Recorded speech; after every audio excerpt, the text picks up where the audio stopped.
I think some of the math I had done showed about $145,000 per year if you really wanted to take a fully committed stab at being a full-time pro golfer. Obviously, most people can't do that, and we cut corners and maybe piece together 50 grand to play some tournaments that year. But that would be like a 40 tournament season, 12 weeks off throughout the course of the year. So that would be playing about 40 events in Q school and whatnot. In my opinion, that's what the PGA Tour guys do. That's how often they play. So why do we think that we can somehow get to where they're at by competing less and being less sharp than them? Welcome back to the Bitcoin Sports Network podcast, where we blend excitement with competition to create unforgettable experiences. Our mission is to empower Bitcoin one competition at a time and help orange pill the world.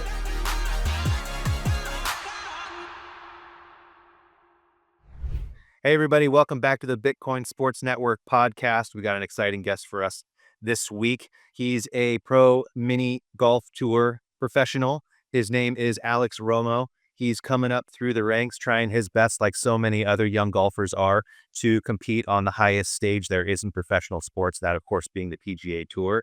And so I had a really interesting, the way I met Alex was actually kind of interesting. I was scrolling around on Instagram one day, and I saw Alex giving a presentation about kind of the cost breakdowns of what it's like to be a pro mini tour player. And I was really captivated by it because at one point in my history, as a lot of you know, I wanted to become a professional golfer, but I didn't have the game. So Alex has the game, but he doesn't have the money, and he breaks it all down for us. And so he was really captivating. And so I wanted to get him on the show and kind of go over his history of golf and see what his thoughts are on how we can make this sport better and even more inclusive and even more cost effective for a lot of those better players to get out and play. So with that, I'd like to introduce Alex Romo. How you doing, man? Yeah, let's do it. I'm good. Thanks, Chris. Yep, everything is good. Good intro. Yeah, thanks. So we were just, Alex was just telling me how he was a little concerned about his background. He didn't want it to look too professional. And I said, hey, he looks like every other Bitcoin influencer I've ever seen on the internet.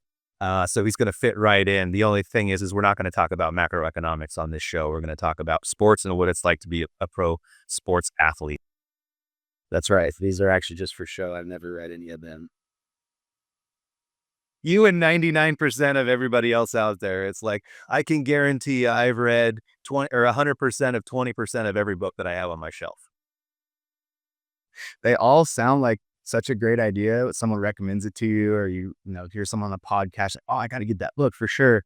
Read the front and the back cover and like 9 pages, and then it goes on the shelf and adds to the collection.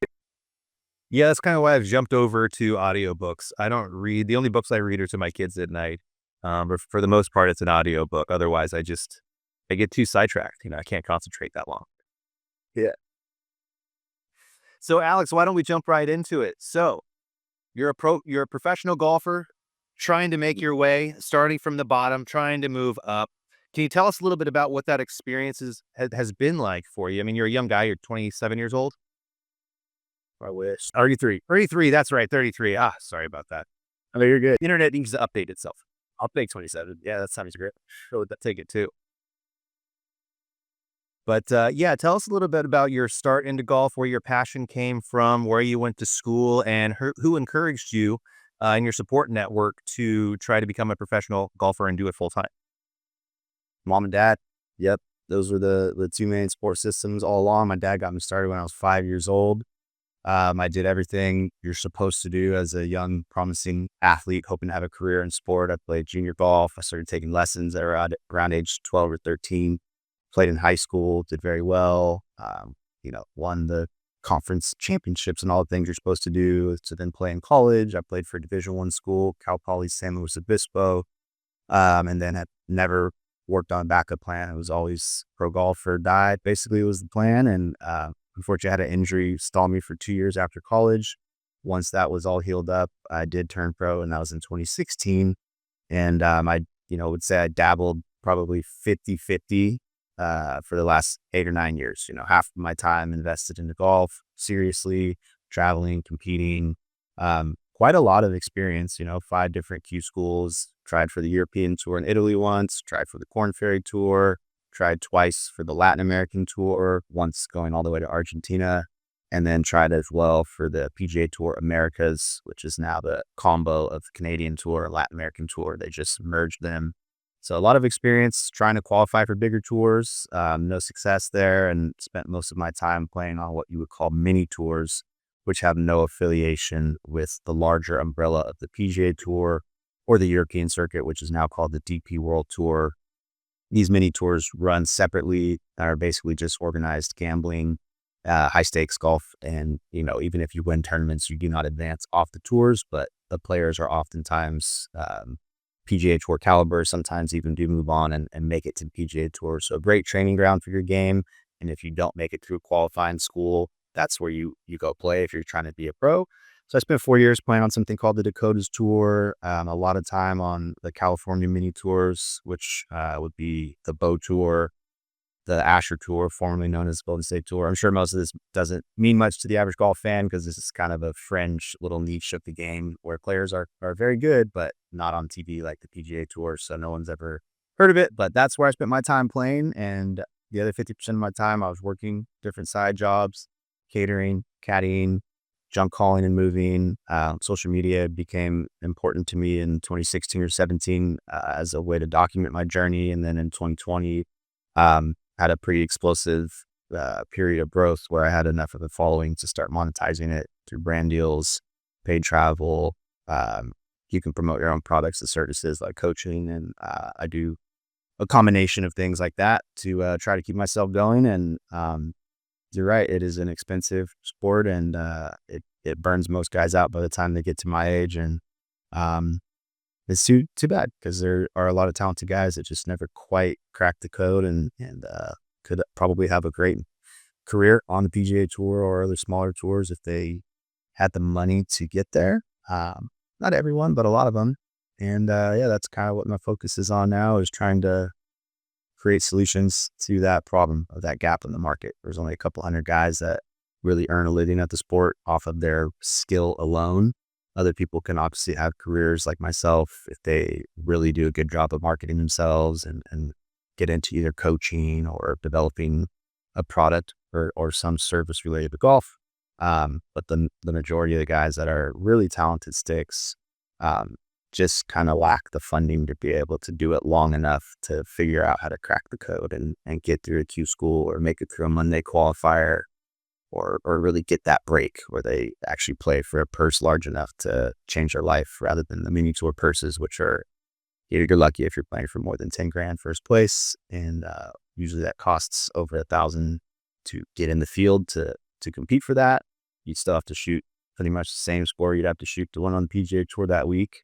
And even if you win 10 grand, it's not a sizable enough chunk of money to really advance your career. You'll burn through that in a month or two as a main tour pro golfer and be right back where you started. So crazy sport to try to pursue. But it's been a lot of fun. And in spite of everything I just said, I don't think I would change anything. I'm happy with the life I've lived, and I've had some cool experiences and enjoyed challenging myself to chase that dream. Yeah, I think it's really interesting that it's kind of swept under the rug about the lower ranks of professional sports. People think college, they think go pro, go NBA, go NFL, go PGA, go the elite rank. They don't realize that there's any number of 1 to 20 different lower level leagues that are kind of like the training grounds for these places. A lot of these guys out of college, they say maybe only a very small percentage of elite athletes in college actually make it to the, broadcast professional sports arena. Everybody else is kind of just working their way around, being a journeyman, doing what they can kind of do. And I think it's kind of one of those environments that just churns out, it just crushes people up. They're so good. They have the talent, they have the time, they have the motivation, but there's just so many people who are just as good as them, trying just as hard and trying to elevate yourself in that type of of fields can be very difficult. They would talk about like Kobe Bryant. Like Kobe Bryant would sit after a basketball game and continue to shoot hoops until the last player on the other team left because he didn't want them to think that they outworked Kobe. And so, in the golf industry, okay, you can go and you can go to the chipping range, you can go to the putting range, you can go to the driving range. You can practice, practice, practice, practice, practice. But there's got to be some sort of balance between what you put your body through and what you put your mind through. And so I want to talk a little bit about over those course of years where you've been trying, the body has been there, but maybe the mind hasn't been there, or the mind has been there and the body hasn't been there. Like, what are the situations that kind of lock those two things up together that really give you that perfect opportunity to succeed? And how do you keep that motivation going when there's just so much noise and, competition all around you? Yeah. Yeah, you definitely can't rely on motivation as a pro athlete, especially in a sport like golf, which just inherently takes longer than other sports. It's not uncommon in basketball, football, baseball for guys to be drafted and turn pro at age 18, 19, 20 and be ready to go. In golf, I think the average age of a PGA Tour rookie is like 28, 29, and so that's almost a decade longer than other sports. It just takes so much time to mature and develop, not physically as much as just mentally and being a balanced human, because golf is it's a sport that's all about delayed gratification in the process, right? You have to, each individual round takes 4 or 5 hours to develop, and each tournament takes 3 or 4 days to develop.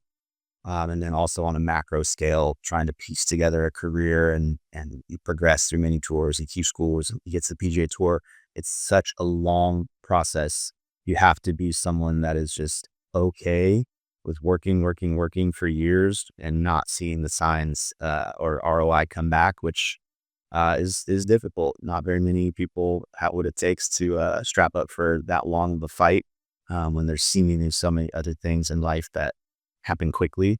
And I'll preface that by saying nothing of true value comes quickly. That's an illusion. And the people that we think figured it out overnight were working for years behind the scenes that we just probably didn't see. And of course, there's some anomalies, people hit the lottery, etc. But to develop something of real value in athletic career or business endeavor or a relationship or anything takes a tremendous amount of time. And I think golf, even more than other sports, it just requires a commitment way beyond the moment when it's exciting. Like, oh, I'm gonna sign for Q school, or they've got this tournament coming up. I'm motivated to practice for it.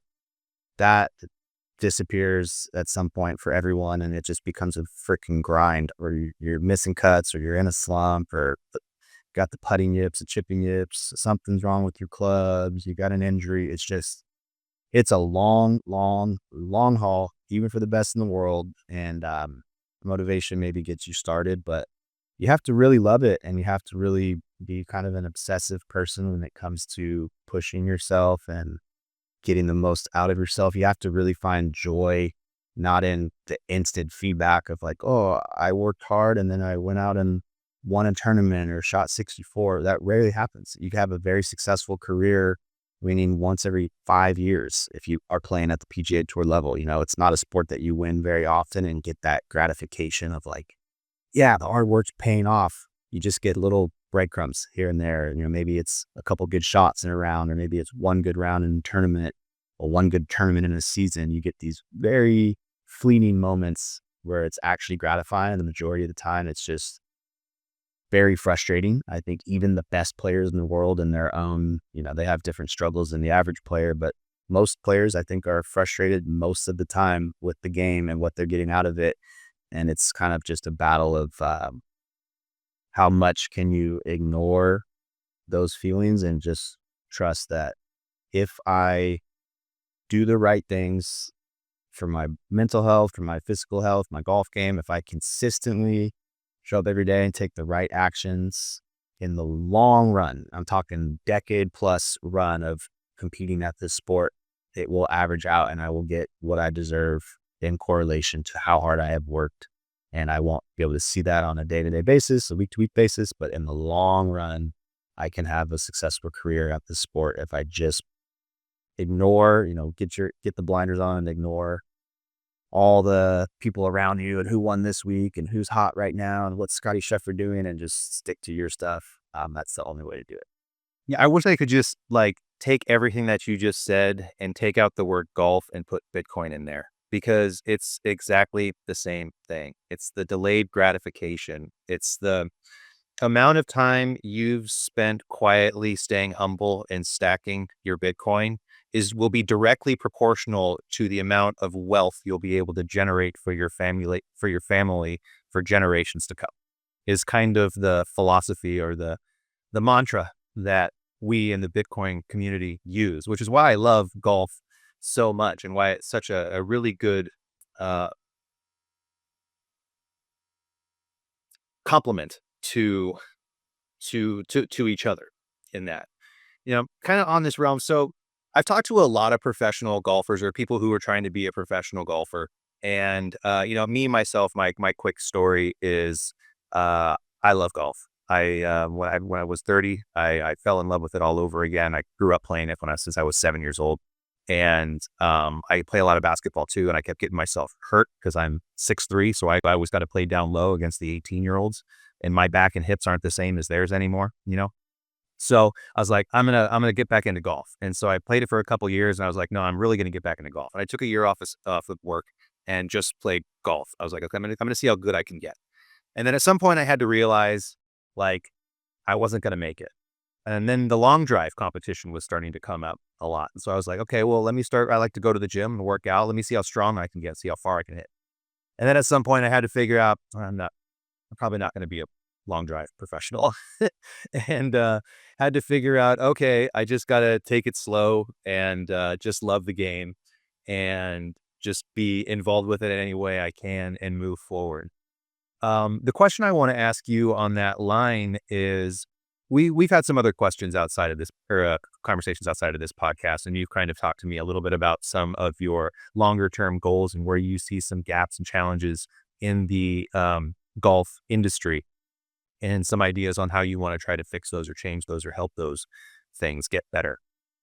How how do you see your friends and colleagues in the golf profession that have decided I'm going to step away from professional golf and I'm going to do something else? Some people become caddies, some people become teaching professionals, some people become, country club pros type deal, and some just get out of the game altogether.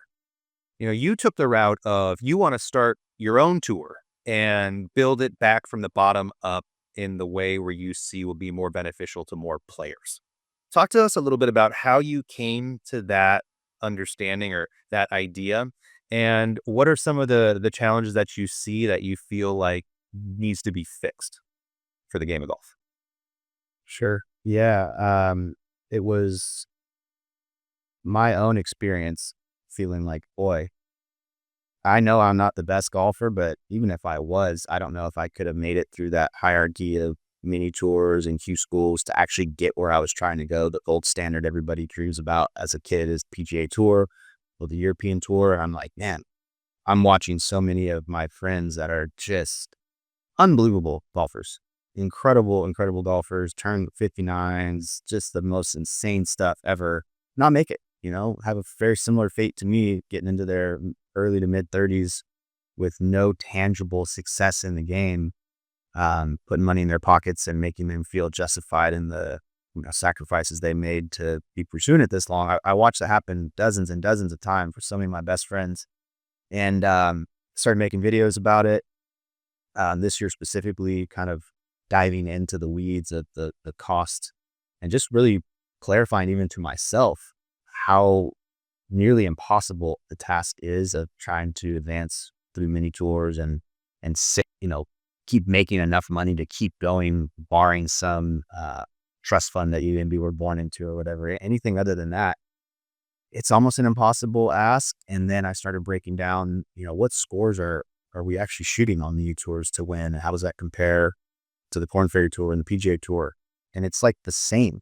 And I don't think I really realized that. I think in my mind, PGA Tour players were just so much better than the guys I was competing against. And if I was just better at golf, things would have worked out. And then as I really did the math and broke it down on a whiteboard and started posting these videos, I was like, man, that's actually not true. I mean, of course, there are minuscule differences between the tiers of pro golf, PGA Tour being the highest and mini tours being beneath that. There are differences, of course, but not as much as you might think. And so I started realizing, okay, it's not really a skill thing as much as it's the way the system is set up. Like the PGA Tour doesn't really want new players.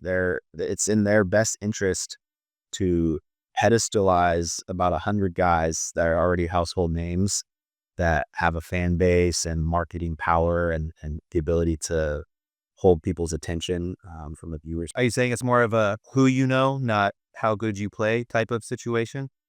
Well, somewhat. I mean, I'm saying that like for golf being the $100 billion industry per year that it is right now, it's not like we couldn't have multiple versions of the PGA Tour, or they could put more funding into something like PGA Tour Americas, which is one of the fewer tours to the PGA Tour.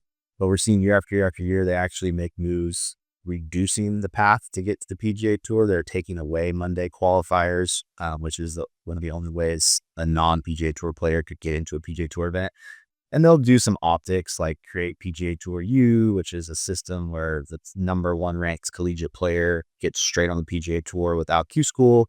And in my opinion, those are kind of PR tactics just to make it look like they care about developing younger talent in the game. And so there's a way to get straight to the PGA Tour. But I think really what they are showing is, we're happy with the players we have, representing the game right now. We don't want new players. And even though we have infinite money to throw at the development of the game, we're going to not do that because you don't want the no-name guys on the mini tours to get here. Stay on the mini tour. They don't think these guys will help market the tour, which I think is a mistake because in my experience, those guys were the most entertaining players. You would make the most money as a marketer if you actually showcased mini tour golf because the guys are more real, raw, and unfiltered. They're not as PR trained and as bought out as the majority of the PGA Tour players that have such high value contracts now that it's just, you're not going to actually hear what they truly think about a particular tournament or a particular thing in the game. And it just makes for not as interesting of a product. The PGA Tour, I still love it. I don't want this to be misconstrued as me being like a hater on the best players in the world of the PGA Tour. It's not that at all. I grew up watching them, supporting it. I still love it. I just think there's a gap in the market. There's enough interest in golf and enough really talented players out there, especially the professionals that are +5, +6, +7 handicap. There's thousands of guys like that. So certainly more than 200 players in the world could be televised and be valuable to companies, golf brands, golf courses. They have that marketing potential.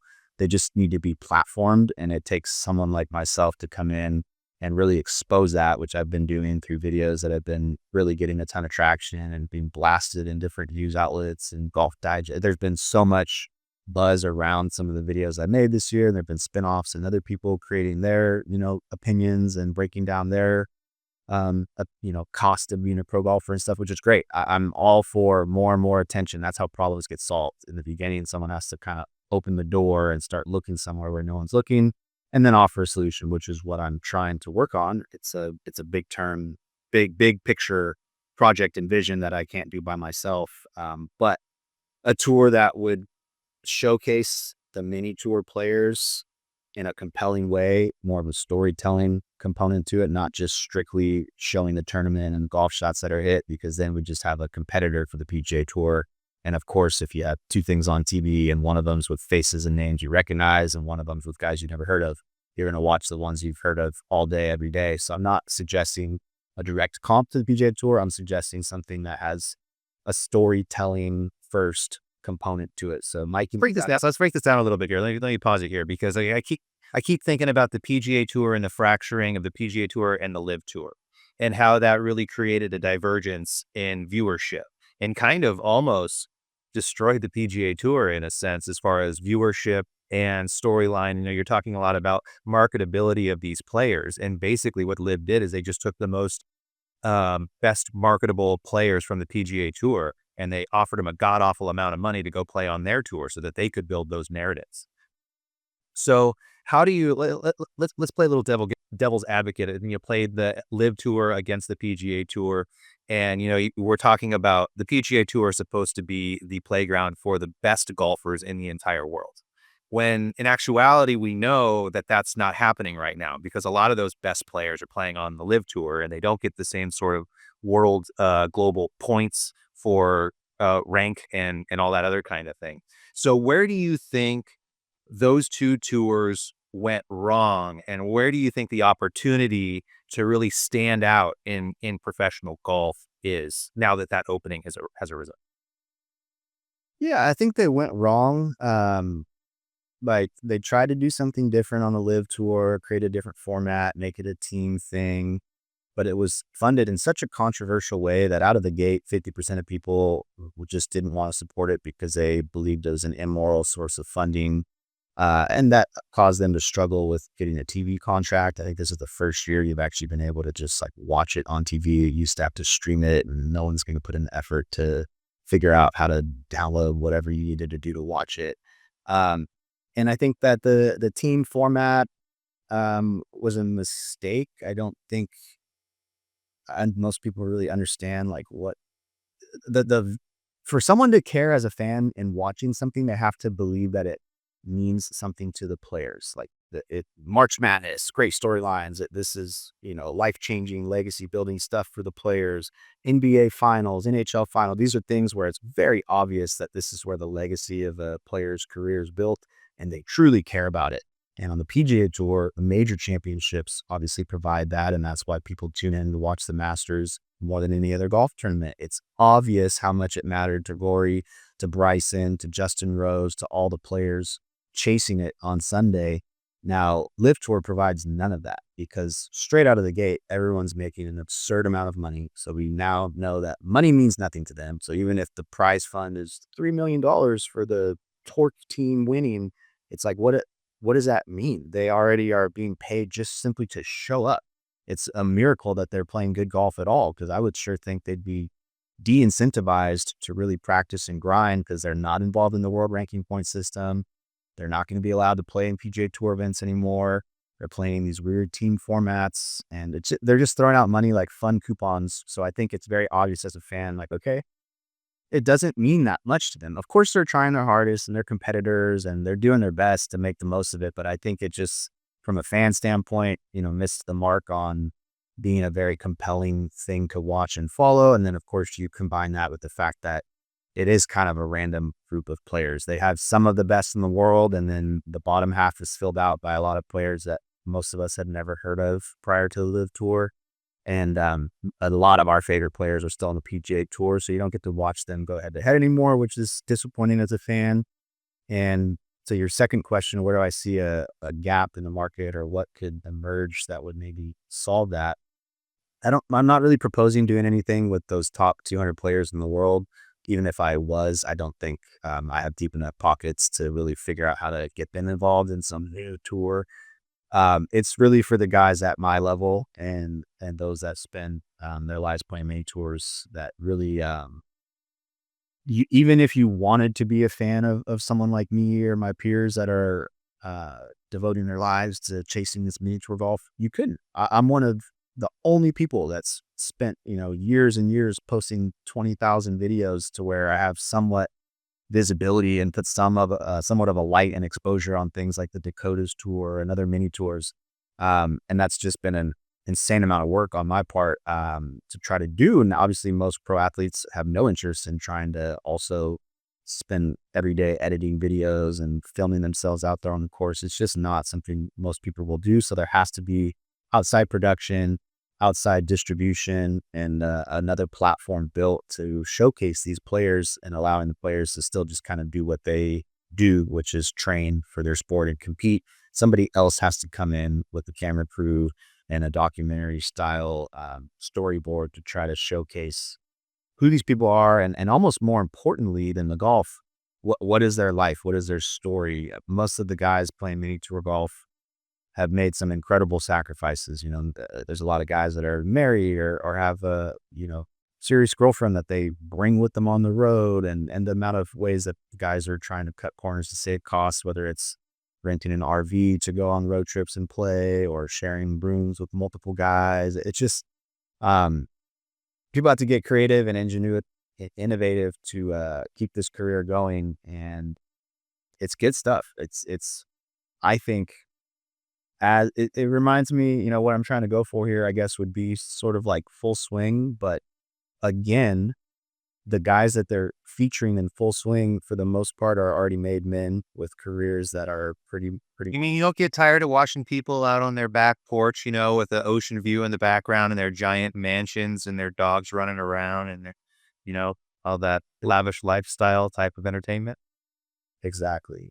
Yeah, there's something inherently captivating about watching a story that the end of it has not been written yet. And I would say the majority of people on the PGA Tour that they're focusing on Full Swing, um, the end of it, the punchline is already there. Like, they made it. Congratulations! It's an insane feat of accomplishment to make tens of millions of dollars on the PGA Tour, and we probably will have a very nice life from this point forward. But the stories that are still in transit, mini tour guys, where it's completely impossible to predict whether or not they're going to make it and actually, reach some financial security and be able to continue this career path for the rest of their lives. Those are interesting stories. And the guys playing, means a ton to them. And it would just take literally one tournament of putting cameras and mics on people on the Dakotas Tour. You would see so much more raw emotion and so many more meltdowns. It'd be more like a reality TV show than a carefully scripted professional sport being put on display on the Golf Channel or whatever. It would just be so much more raw and unfiltered at the Dakotas Tour. Is there a lot more emotion on those lower tours? People that can't keep it together quite as well as they do on the PGA? 100%. Yeah. People throwing their golf bags and breaking golf clubs and stuff? I know I've been a Yeah. Grown men, I don't care how stoic you are, when you're playing with your literal rent money, or you're risking losing a relationship because your girlfriend is losing faith in you, and you're trying so hard to make it, get through this cut or get to the US Open just this year. This is my last year, or your sponsors are waiting for you to do something in Q school, or they're going to pull the funding. Like, those are moments that are so pressure cooked. I don't care how cool you are, meltdowns are just around the corner for guys at that level. that Lee Trevino moment. You don't know what it's like to play in a $20 game when you only have $15 in your pocket. Type deal. Exactly. Yeah. Exactly like that. So how would a new tour like this, if we're talking about a smaller group of guys, a little bit more tighter knit, where they can be more well documented and really get a chance for the average person who's either looking to be following this route in their profession or just more interested about the storylines of these players, how would this type of tournament or tour structure be more helpful to the broader lower tier professional ranks? Because it seems like it would be very close, tight knit, very small group. Would it be rotating in and out seasonally? Would there be some sort of structure to, you have to play well in order to become part of this group, and if you don't play well, then you're out and the next guy's in? Like, where's the drama here to elevate the, all the players? Right. Yeah, so many thoughts on this. In order for it to not just be another mini tour with the same style of funding, which is charge an astronomical amount of money to the players and then put that money into the prize fund, I have no interest in doing that. Mini tours have been starting and failing for decades. There's really no way to keep everybody happy. Right now, people are charging like $1,500 for a 3 or a 4 day tournament. Most people, even if you make the cut, you still don't get that money back. You have to finish top 10 to break even, and even a win, nets you 15 or 20 grand, which is still a relatively insignificant sum of money. So with that structure, no matter how you break down the math, if the tournament owners are going to make any money at all and have it not just be a charity, volunteering of their time, then that's the way the prize fund breaks down. The guys have to spend a ton to get in, You have to chop it up and make it extremely top heavy to try to make that first place check big enough to interest guys in showing up. And then pretty much everybody else makes a nominal amount of money, even if they shot some crazy good score that on the PGA Tour would have netted them 100 grand for the week. And so the way that shifts is obviously brands can pump money into tournaments the same way, the PGA Tour has a title sponsor every week. But why do they sponsor the PGA Tour? They believe millions of people will watch the Golf Channel and NBC, showing, and they'll get their money's worth in advertising. Now, social media provides a new opportunity for that, where we don't actually need a network like the Golf Channel or NBC to broadcast something for it to get views. YouTube golfers are getting millions of views without any partnership like that. And they're, in most cases, not even great golfers. A lot of the YouTube golfers with the biggest followings are just entertainers. So I think the mini tour guys do both. They're very entertaining, and they're also very good at golf, which I think would be certainly as compelling of a value proposition as watching PGA Tour golf, if not more. And it would just take some time for people to learn about this and for word of mouth to spread and the videos to actually get some views. But if I had a camera crew out there on these tournaments documenting mini tour golf, on my tour, and it was sort of like a television show where you started to get to know the cast, the core members of it, playing all the events. So you actually had some skin in the game and felt like you knew these guys and you were rooting for them. And maybe there were some villains in there too. And just like, a good movie or a good TV show, build out that core cast of guys. And then sure, as the tour travels, you get some new guys here and there in different places. But I think that has the potential, if it was documented well and then compressed into bite-sized episodes for YouTube or social media or streaming platform, it could really blow up. And then with the viewership and attention on it, now it becomes very valuable to brand partners. And that, I think, is where the extra money could come in that mini tours haven't been able to secure yet. Because mini tours have been trying for decades to pitch to local companies and get some investment. And it makes no sense. It's like a charitable donation, because it's like, why am I spending $100,000 to sponsor this event that no one's heard of and no one's going to watch? It does nothing for me. But if it's documented and publicized and distributed in a way that gets millions and millions of views, which we're already seeing, just one person on YouTube playing golf by himself can do. So imagine a storyline, centered around a dozen different guys and produced in a more interesting, compelling way on and off the course. I think it could do numbers. And I think it's imperative for this to actually change lives. The cost of entry into tournaments has to be next to nothing. And the payout has to be, closer to six figures for first place. Because now all of a sudden guys are playing for something that really means a lot to them, and that emotion will show through in the content or however it's showcased, whether it's a TV show or just social media. Would there be some sort of minimum criteria for like a USGA sort of handicap in order to even be looked at? Because, if they're too low, then you just get anybody who's like a 15 handicap who just wants to get out there and play. Yeah, I think that the way to do this is like qualifying tournaments. As I noticed when I started posting some videos about this concept a few months ago, I had 500 player entries like that. I had a Google form linked to my social media, and even most of it was just personal friends of mine. I haven't even leveraged, ad spend on social media, and the thousands of golfers internationally that are looking for something. It's every pro golfer goes through the same cycle of being really excited to turn pro and trying to figure out if there's maybe a place I can go, some country that has a tour that not a lot of people know about, or the entry fees are a little lower, or the quality of golf is a little lower. And there's nothing, it's the same everywhere in the world. Every single 3 or 4 day tournament, guys shoot 20 under to win it. The cut is 3 to 5 under. The entry fees are steep and the payouts are minimal. And so guys are just so thirsty for an opportunity to have lower entry fees and higher payouts. So I think that, yeah, not everybody can. I mean, of course, long term, the goal would be to have multiple events running internationally all over the place under the same umbrella. In the beginning, we got to start small and walk before you run. So just throwing a tournament and televising it would be outstanding. And then it grows from there. And I think got to be a qualifying tournament to let guys in. It can't just be like, oh yeah, you're a pro golfer, come on in. We'd have 3,000 people sign up overnight if we promised, no entry fee and $100,000 payout. Word of mouth spreads like that amongst pro golfers when they think there's some new opportunity.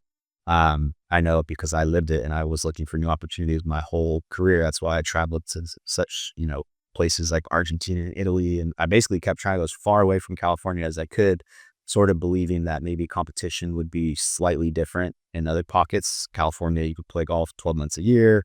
This is a breeding ground for talented golfers. In my experience, my thinking there was flawed. The golf was not any easier anywhere I went. And so, yeah, I think some kind of qualifying tournament where, you got to be playing well that week. It's like a Monday qualifier for a PGA Tour. You got to be hot right now. And also some resume, on what you've done in tournaments prior to this to even sign up for the qualifier probably would have to be implemented. And then over time, letting more and more guys be a part of it as more and more money is in the pot, allowing us to throw more tournaments, have larger camera crews, because it does become more and more challenging to try to document like a PGA Tour event. I don't know. I guess they just had infinite money, but the process of documenting that and putting it on a live broadcast must be an absolute nightmare to have that many cameras funding that many different players.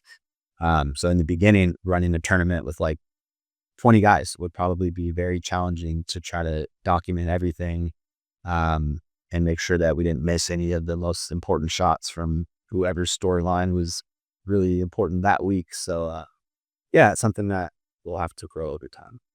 Yeah. I'm thinking as you're talking through this, I was doing a little bit of research before our conversation, and one of the questions that came up in my head was, when did golf purses become large enough where the average golfer no longer had to hold down a day job? And kind of the information that came back was, like Bobby Jones, he was, he never went pro, right? He was an amateur. He was a lawyer, who built, Augusta National Golf Course ultimately.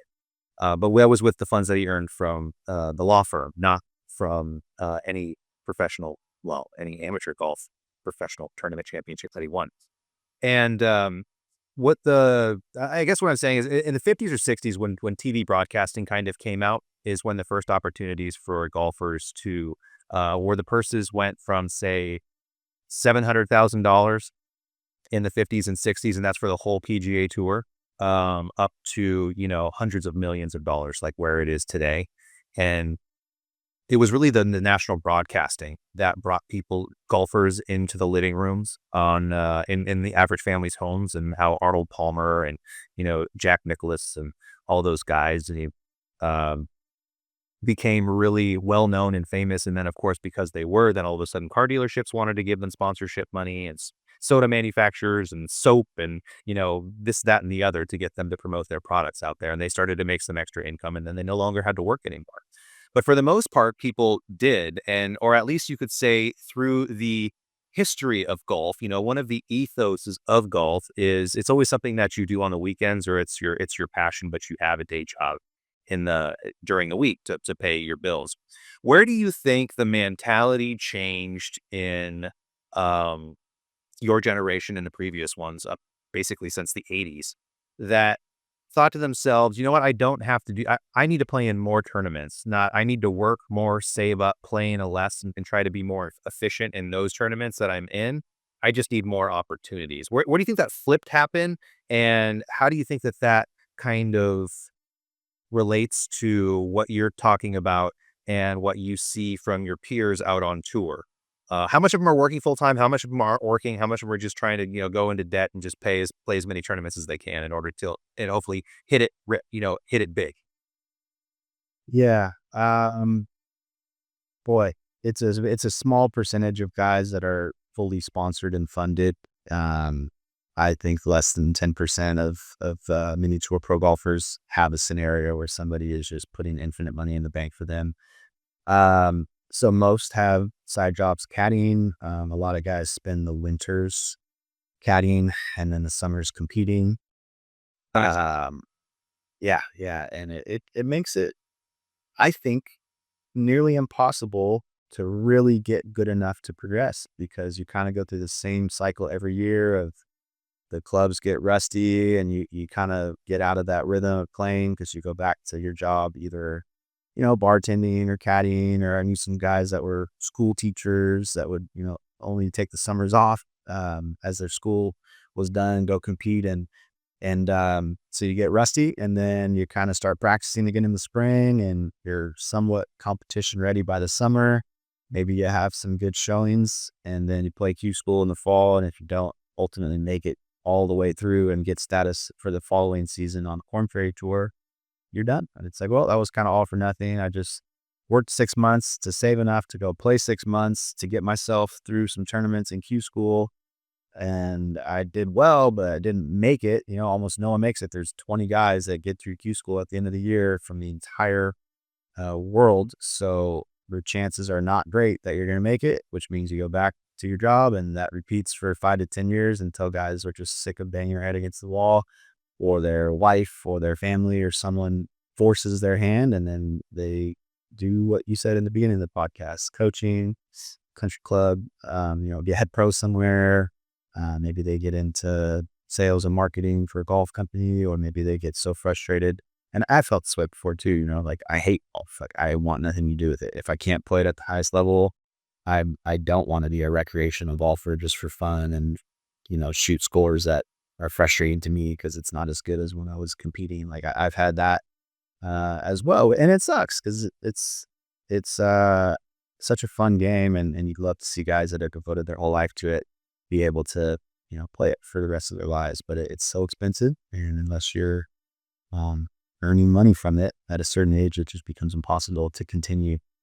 And your question of when did that mentality switch between guys thinking, because I hear it a lot. It's not just from you. It's everybody that I talk to. Everybody wishes that the purses were bigger. They wish if there were more opportunities, and they wish they didn't have to keep their dumb day job. Yeah. I mean, certainly,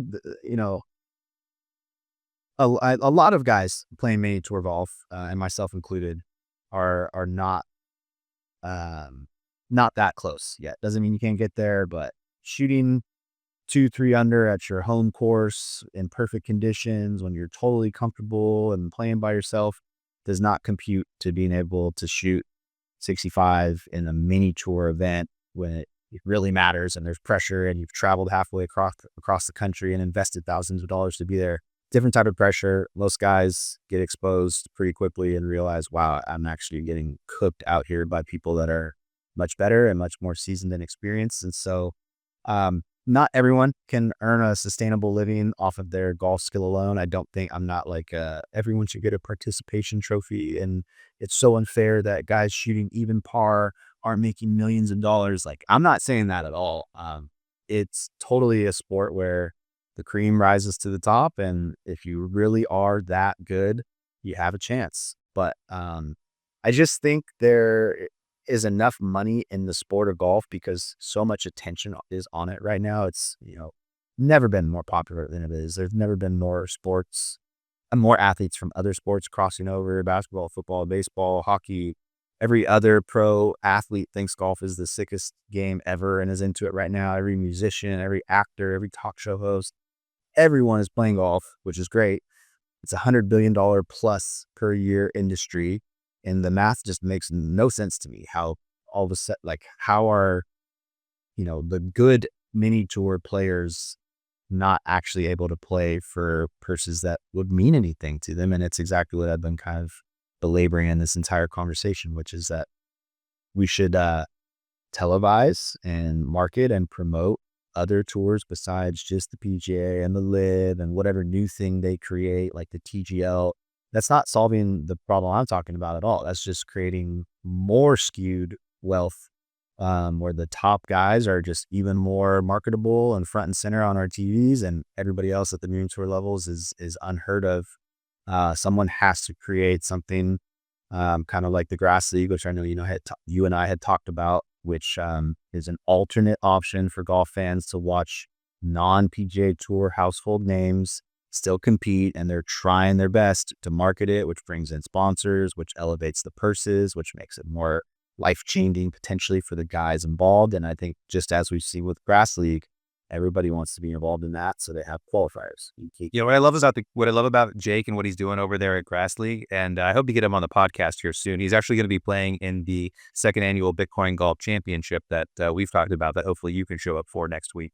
This won't air until after the tournament, but it's going to be some really good competition out there this year. And one of the things that I really love about what he's doing is the fact that it's a par 3 tournament, and it's on a completely beautiful manicured piece of property, and they put a ton of money into it. And every tournament's at night, so it's all done under the lights, which always I've only played golf at night a couple of times, and it's always an interesting experience. It's like a different game completely. The air is different, the sight lines are different, the shadows are different, the greens break differently because of the dew and the moisture in the air. It's a completely different game. It's a lot of fun.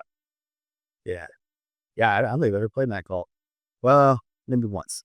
Top Golf LA has a par 3 course under the lights, but it's fun. Way different. Yeah, they used to have one over by LAX also, which is an executive course. I can't remember. I want to say it's in Chester, Westchester. Westchester. Yes. Yeah. Yeah. Yeah. Good point. Yeah, You're right. Yep. that's a fun golf course if you haven't had a chance. I mean, it's a dog track, right? But it's under the lights. And it's cheap. It's fun. They got a driving range. So, Yeah.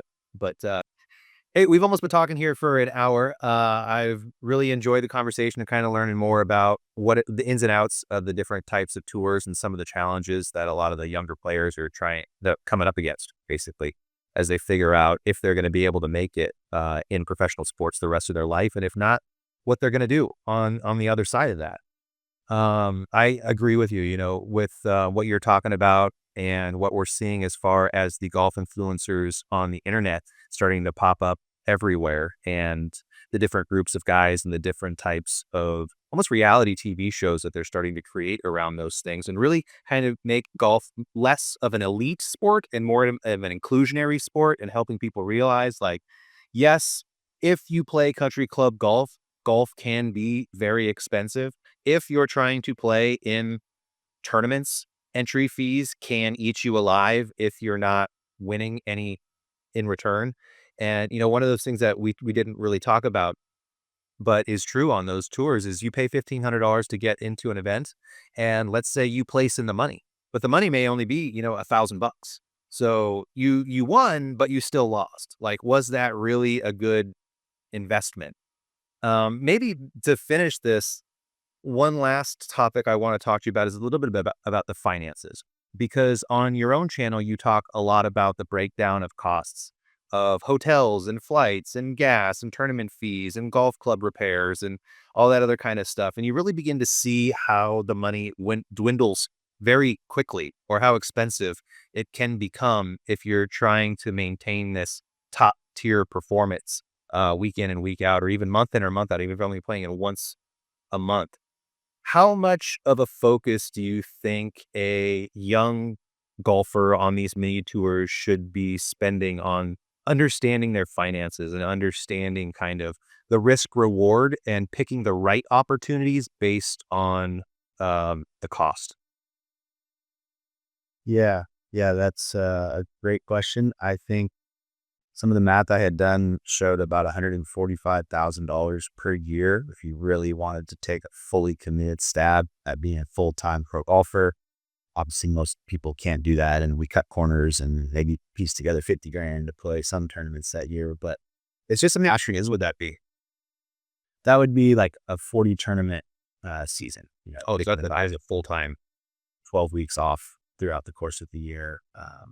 So that would be playing about 40 events in Q school and whatnot, which in my opinion, that's what the PGA Tour guys do. That's how often they play. So why do we think that we can somehow get to where they're at by competing less and being less sharp than them? Live Tournament did it. They only play 3 days. They get to play in shorts. True. Only 12 or 5 days. Yes, weird. Yeah. I think it's really important, and I think that's why the content I've made surrounding this has got so much traction, is no one's really talking about it, or nobody was prior to this year. And so a lot of young athletes are super vulnerable, right? You have a dream, you've been working really hard in high school and college, and no one's really telling you, that figure of 140K, or really breaking down how you may make the cut, which everyone thinks is the gold standard, because at the PGA Tour level, it is. You make a lot of money just for making the cut at the PGA Tour. You won't, have too hard of a time if you're making cuts out there, surviving. On the mini tour level, you literally lose money. Not only is it oftentimes lower than your entry fee, but the actual cost to be there is a 2x of your entry fee. If it costs $1,500 entry fee, you can guarantee it's a $3,000 total expenditure, unless it was literally at your home course and you're sleeping in your own bed and you're getting free practice rounds. But any amount of travel, which is going to be every single tournament you play, then it's pretty much a 2x factor. And so the place you have to finish to actually break even is usually around that 5th to 10th place mark in events with like 100 plus guys. You'd have to literally be top 5 or top 10, which oftentimes is like 2-3 strokes back of winning just to break even. If it was $1,500 tournament, to earn $3K, which is your actual break even point for that week.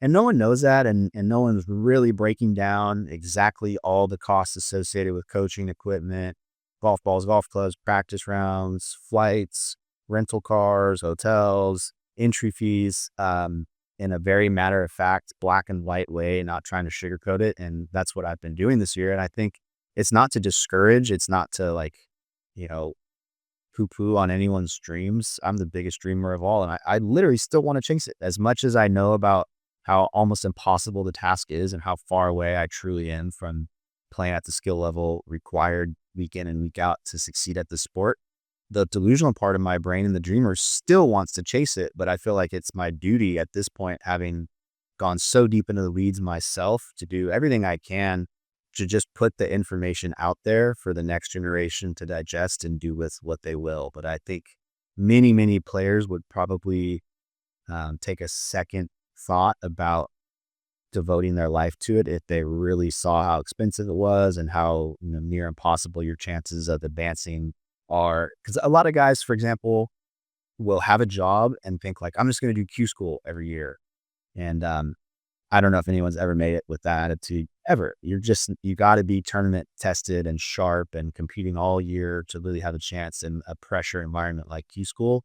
So it's almost, if you have the money to blow, sure, go ahead. But if it's truly, you're cutting corners to try to make that happen, and that's your actual thought process. Because some of my own best friends have been this way. One of my old roommates, who was truly my best friend for a decade, he thought like this.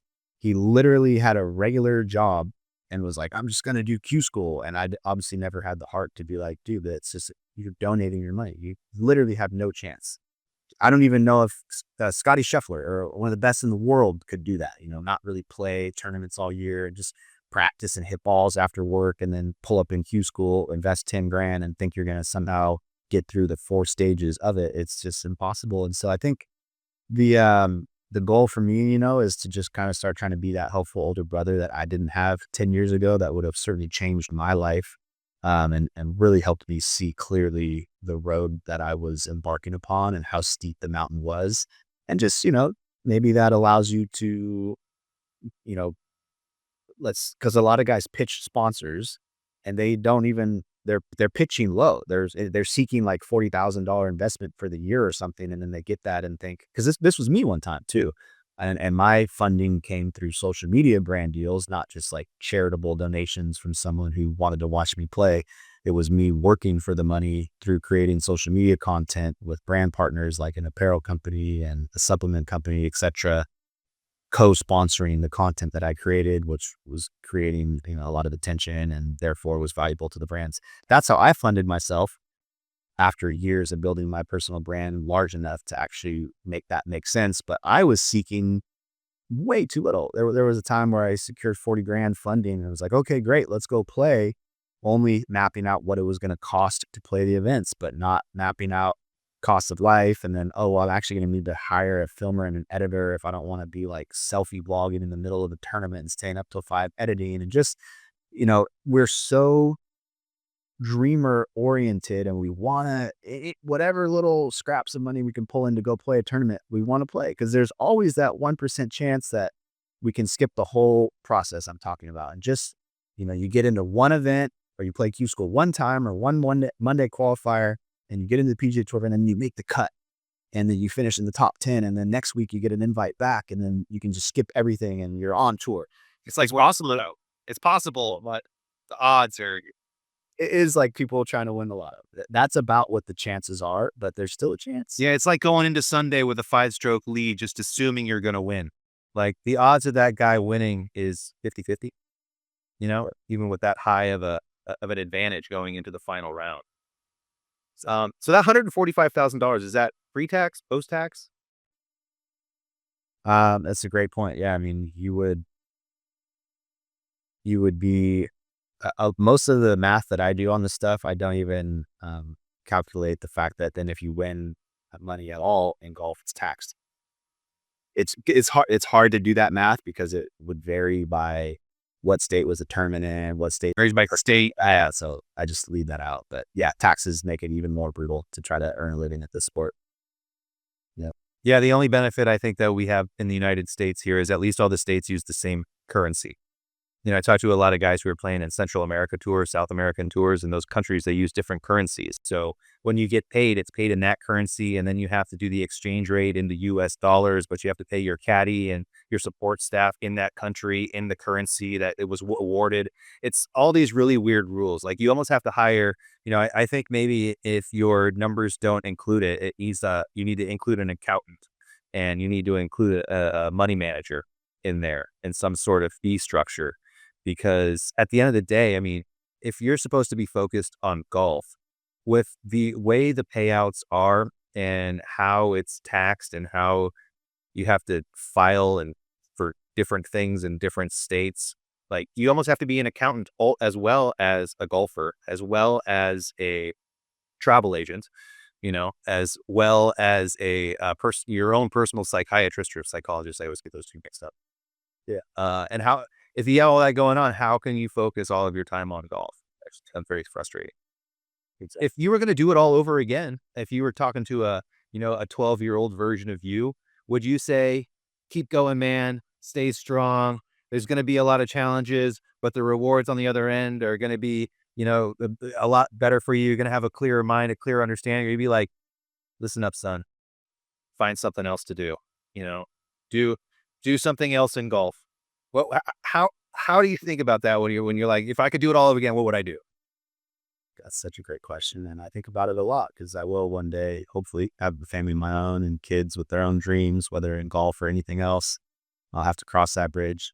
So I'll say, if I had to go back and talk to, you know, literally me, I was born in 1991 and go talk to that guy, I would probably be very cautionary about hyping up his dream as much as my family hyped my dream up, because it's been a very rocky path. I feel, lucky to still be a relatively sane individual and have a life path moving forward that seems as if it's progressing in the right direction. I think the challenges I went through, really all because of how much I care about golf and wanted to make that work, would have killed many, many, many people. And I've watched many of my friends suffer tremendously just by trying to make this golf dream work. So I wouldn't wish that on a little 12-year-old right now, but because of where I currently am and all the things that I have gone through and the way the world is shifting and social media has emerged and golf is in the spotlight right now, if I had a 12-year-old son today, I would say, heck yeah, dude, because I am so encouraged by literally what I'm doing and people like myself. I think that we're going to completely break the mold of golf and disrupt the industry and give people what they want, which is more and more golf entertainment and more storylines to watch and more reality shows created about the sport, but not just from the goof off standpoint of guys playing out there with frying pans and little kids golf club sets from Walmart, which is cool. But I'm trying to create a bit more of a serious players, reality TV show style thing. And man, if I was a 12-year-old right now, you're a luck, dude. Because the way Do you think like Bryson DeChambeau's on the right track? Would you be like, hey, you should be more of a documenter, more of a story writer, creator for the golf industry, even if the story is about you? But I would have a hard time not recommending to anyone in any industry in life to start documenting and do what I'm doing, because I'd be literally nothing if I had not created videos the last 8 years. Then my failure, at the actual sport of golf and an inability to make any money from it, from tournaments, would have led to the end of it for me. I would not have anything to do with golf. I'd be scratching my head trying to figure out how to sell insurance or do something I didn't really want to do. So the content and the documentation of my life on and off the course is everything. That is the most valuable asset I have developed for myself in my entire life. And so it would be completely impossible for me to not recommend the same thing to a kid or to anyone else. Is it a lot of work? Yes. Does it open you up to tremendous scrutiny and criticism from others? Yes. Does it get in your head and create mental illnesses at the time? Yes. But I think at the end of the road is actually the most personal growth and the most character development you could ever get, trying to live life publicly, trying to announce your goals publicly and commit to them, and then be transparent about where you fall short and the challenges. It drives such an insane amount of ownership and accountability in your own life, and an ability to look yourself in the mirror when you're not being authentic, and you get instant feedback from an audience that calls you out anytime you waver from the path or from what you said you were going to do. It makes you better. It's hard, and most people don't want to go through the discomfort associated with that.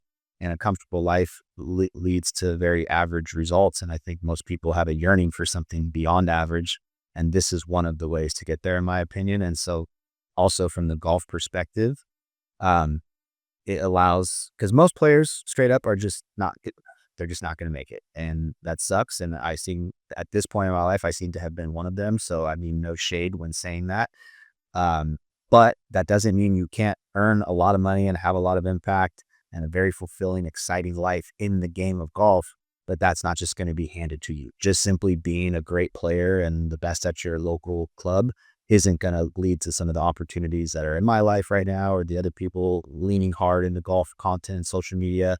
But if you take it upon yourself to share your personality and life with the world and document your career, boy, oh boy, does it get exciting fast, the things that can happen. And so I would be recommending that to anyone or a kid of my own in the future, because I think it's the way of the future. Resumes mean little to nothing anymore. It's your public resume. What can people find out about you through Google, YouTube, Instagram, and whatever the next platforms are? That's how we get to know people. That's how you got to know me, and how this little conversation has happened. Anything we may do in the future. If I'm not, sitting here in this room thinking about content to make, writing scripts, posting videos, replying to comments and DMs and emails and hopping on conversations, I have nothing. And I'm very grateful for what I have. So I would absolutely recommend to anyone else to just start talking and posting things that are of interest to you, and you'd be amazed how far that can take you. Yeah, I think that's a great place to stop. That's so full circle. And I echo everything that you just said there. Bitcoin Sports Network wouldn't exist if I didn't think those exact same things that you just thought. I'm not going to become a professional golfer, but I love the game. I want to be involved in it. I'm probably not going to be the wealthiest man in the world, but I love Bitcoin and I want to be involved in it. And so, just take those passions that you have and the drives that you have, and start documenting it, and start, exploring opportunities and making new friends and seeing where those opportunities take you. And you'll be surprised when you put yourself out there, how much all of a sudden the universe starts, wanting your attention, wanting you to do more, to show more, to teach more, to do these more things. And so that's absolutely fantastic. Alex, for anybody who enjoyed this conversation and wants to get Alex, or wants to know Alex better and learn about some of the financial challenges that every professional golfer has when trying to map their way around the country and create a career for themselves in the sport, how do they get in touch with you? Where do they find you? Sure. Yep. Social media: Instagram, Alex Romo Golf; TikTok, Alex Romo; YouTube, Alex Romo Golf. Posting every day on all three of those, and DMs and stuff, are open on those, and my email is linked there as well. Fantastic. So for anybody else out there, this is Bitcoin Sports Network. We had a great time talking with Alex. Come and see him at the Bitcoin Golf Championship in Las Vegas next week, or maybe we'll get him out to one of our other events in the near future. Alex, thank you so much for being on the show.